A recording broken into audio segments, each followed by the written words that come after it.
Now, Bobby, we could talk for days and days and days about God's angelic hosts and all their assignments, and a lot of that is in your book. Yes. And we highly recommend our viewers to get that book, because it's a very good teaching book. It's prophetic, it's revelatory. But there are also, and this is also covered in your book, there's also the fallen. Yes. So not every angel chose, because angels do have wills, Yeah.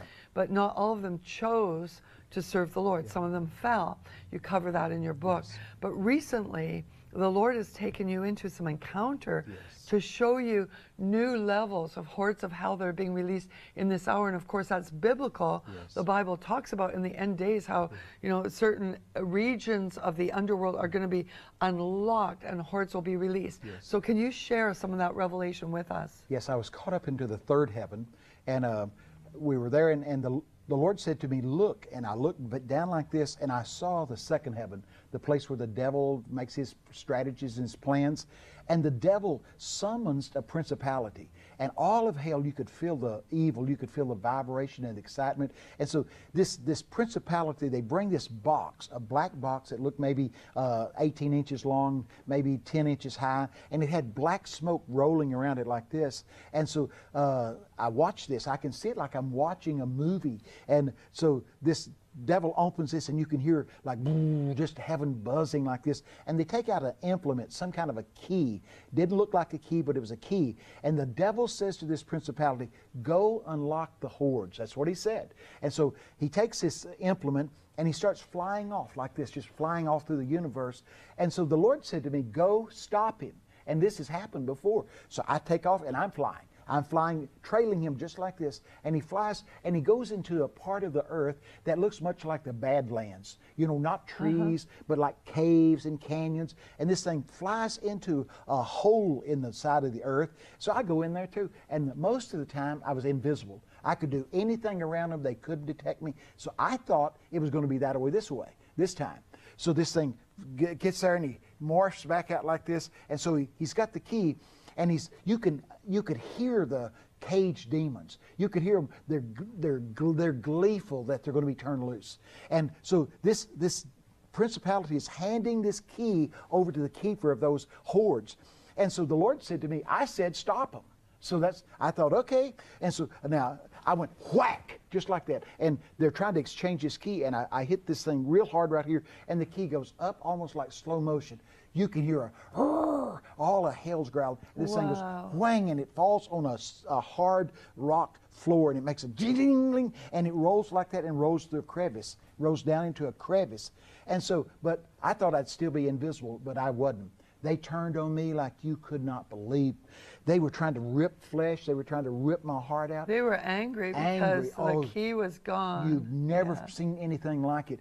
And so then the only way in the world I could get them off of me, I'd say, Jesus, have mercy, and they'd have to turn me loose. Then I'd speak in tongues. I'd pray in tongues, and it's pitch black. It's blacker than black. When I'd pray in tongues, a little ball of light would go whoosh, and fall right into the floor like that, and I could step in this. And during that time when I'm crying out, I wake my wife up. She hears all this struggle, and I'm praying in tongues, and I'd say, step in the light, and that's the only way I got out of that thing. Well, but I'm telling you, when I came out of this thing, listen, I could feel the effects of it, and the Lord said, tell the church you bought a little time. You remember when I knocked that thing out? So there's a little time.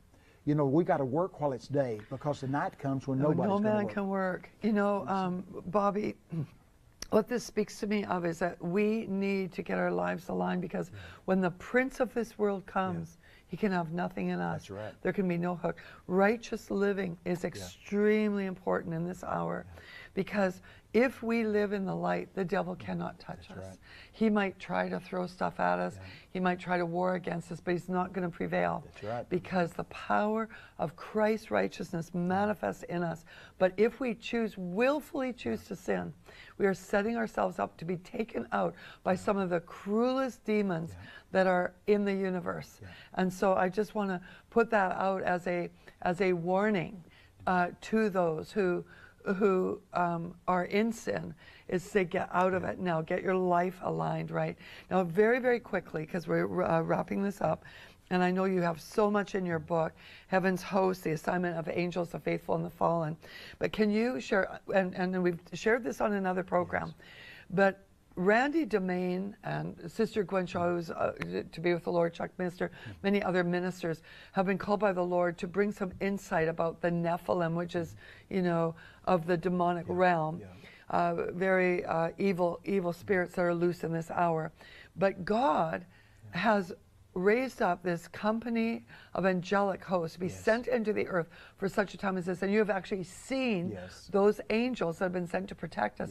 Can you just quickly in the next minute just share that encounter? I want to say this. I have seen these beings that you're talking about, the bad ones. I call them hybrid beings, and they're horrible. But God has an antidote for it. I was caught up into heaven. And I saw these warring angels, magnificent, created beings, and so they're standing there. And I thought to myself, they're standing too far apart because they were like soldiers.